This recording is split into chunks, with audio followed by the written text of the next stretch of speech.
Girl friend trailer చూసిన తర్వాత నిజంగా మరొకసారి ఫిదా అయిపోయాము ఫర్ యువర్ అమేజింగ్ పర్ఫార్మెన్స్. కానీ ఇప్పుడు సినిమా ట్రైలర్ చూసిన తర్వాత చాలా మందికి చాలా క్వశ్చన్స్ మళ్ళీ రీచెక్ చేసుకోవడం లాంటివి జరిగే టైం లాగా అనిపిస్తుంది. కాబట్టి అసలు ఏంటి బాయ్ ఫ్రెండ్ ఈ వ్యక్తి మనకి కరెక్టా కాదా అనేది ఎలా తెలుస్తుంది, అంటే ఎలా తెలిసింది?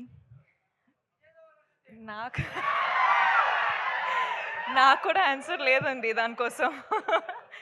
ఆన్సర్ లేదు, మనము ఫిగర్ అవుట్ చేసుకోవాలి. కానీ మనతోనే అబద్ధం లేకుండా మనము చూస్తే, మనం ట్రూలీ మనము లైంగ్ కాకుండా మనము ఫిగర్ అవుట్ చేస్తే చెప్పేసాలి పార్ట్నర్కి ఇది కరెక్టా లేదా అని మాట్లాడాలి. It's what I think.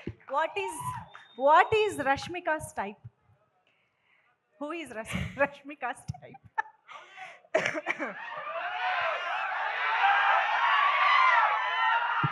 అందరికి తెలిసే.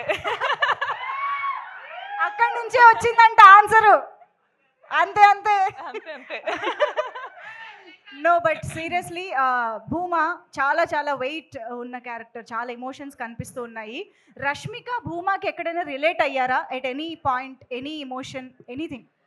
నాకు భూమా అనే క్యారెక్టర్ విన్నప్పుడు, నాకు గర్ల్ ఫ్రెండ్ అనే స్టోరీ నరేట్ చేసేటప్పుడు నాకు ఒక్కటి ఏమనిపించింది అంటే, మన అందరి లైఫ్లో జరిగే సిచ్యువేషన్ ఇది.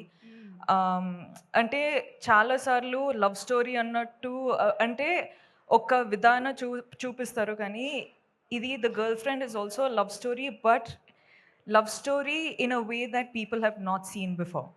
ఓకే, అంటే ఆ సెన్సిటివ్ టాపిక్స్ ఉంటాయి కదండి, అంటే మనము బెస్ట్ ఫ్రెండ్స్ తోటి మాట్లాడుకుంటాం కానీ బయట వాళ్ళతోటి మాట్లాడము. అట్లాంటి లవ్ స్టోరీ ఇది. సో ఇప్పుడు మనకు సినిమా చూస్తే బెస్ట్ ఫ్రెండ్ తో మాట్లాడినట్టు ఉంటుందంట. అంటే చాలా కాన్వర్సేషన్ స్టార్ట్ అవుతాయండి. ఓకే, అదనమాట సంగతి. మనం గర్ల్ ఫ్రెండ్ తో చాలా రిలేట్ కాబోతున్నాం అని అర్థమైంది. So over to you Rashmika, me fans తో, మీ ఆడియన్స్ తో మాట్లాడుకోవచ్చు. హాయ్ అండి, thank you so much. Thank you so much, మీరు అందరూ వచ్చారు, సపోర్ట్ చేస్తున్నారు, ఇంత ప్రేమ చూపిస్తున్నారు. So thank you so much, అందరికీ వెల్కమ్. మొదటి ఏం స్టార్ట్ చేయాలంటే I think I love you రా.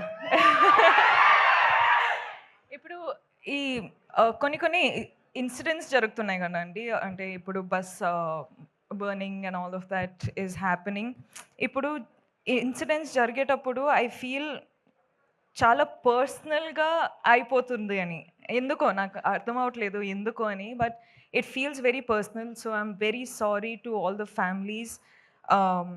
కేర్ఫుల్గా ఉండండి, కేర్ తీసుకోండి అని చెప్పొచ్చు, కానీ ఆ సిచ్యువేషన్ వచ్చేటప్పుడు we are all helpless. So I'm extremely sorry, ఏం చెప్పాలో నాకు అర్థం కావట్లేదు. So again I'm very very sorry. అంటే ఇప్పుడు గర్ల్ ఫ్రెండ్ ట్రైలర్ చూసారు, I hope you like it. Girlfriend అనే సినిమా, ఈ ఫిల్మ్స్ చాలా ఫిల్మ్స్ సెలెక్టెడ్గా చేస్తున్నాను, వర్క్ చేస్తున్నాను, కానీ గర్ల్ ఫ్రెండ్ వచ్చేటప్పుడు నాకు ఎందుకో ఇది చాలా చాలా ఇంపార్టెంట్ స్టోరీ చెప్పడానికి అని అనిపించింది. నాకు నంబర్స్, సక్సెస్ అవన్నీ నాకు తెలియదండి. నాకు ఒక మంచి సినిమా, మంచి స్టోరీ చెప్పాలి, నా ఆడియన్స్ నా ఫిల్మ్ చూడడానికి వచ్చేటప్పుడు ఏదో ఒక ఫీలింగ్తో బయటకు వెళ్ళాలి అని నేను నా సినిమాలు చేస్తానండి. అండ్ ఇదొక సినిమా, గర్ల్ ఫ్రెండ్ అనేది రైట్ టైంలో, రైట్ కాన్షియస్లో రైట్ డెసిషన్ తీసుకున్నానని అనిపిస్తుంది. So I hope I have all your support. మన అందరికీ పెద్ద పెద్ద డ్రీమ్స్ ఉంటాయి, కానీ వీళ్ళందరూ లేకపోతే ఆ డ్రీమ్స్ ఏం రియాలిటీ కాదు. So thank you so much Rahul sir, KV sir, గీతాజ్ sir, thank you so much Aravind sir, thank you Vidya, thank you Dheeraj sir, SKN గారు, సో వాసు గారు, మీ స్పీచ్ అసలు అదిరిపోయింది దాని గురించి. And thank you Deekshith, I love you too. దీక్షిత్ అంత మంచి కో యాక్టర్, నాకు చాలా సపోర్ట్ చేశారు. అను కూడా చాలా సపోర్ట్ చేశారు. I really wish you was here. Hesham sir, thank you so much for the music. And మీరందరూ ఆడియన్స్ చాలా ప్రేమ ఇస్తున్నారు, చాలా సపోర్ట్ చేస్తున్నారు. I love you, I do this for you, you are the most important thing in my life for me. Thank you so much and I love you again. Love you Rashmika, thank you so much. Very very happy to see you again. మళ్ళీ ఇలాంటి ఒక మా అందరికి relate అయ్యే రోల్లో చూడడం ఇంకా ఇంకా హ్యాపీగా ఉంది. Very very much looking forward to see you as Bhuma.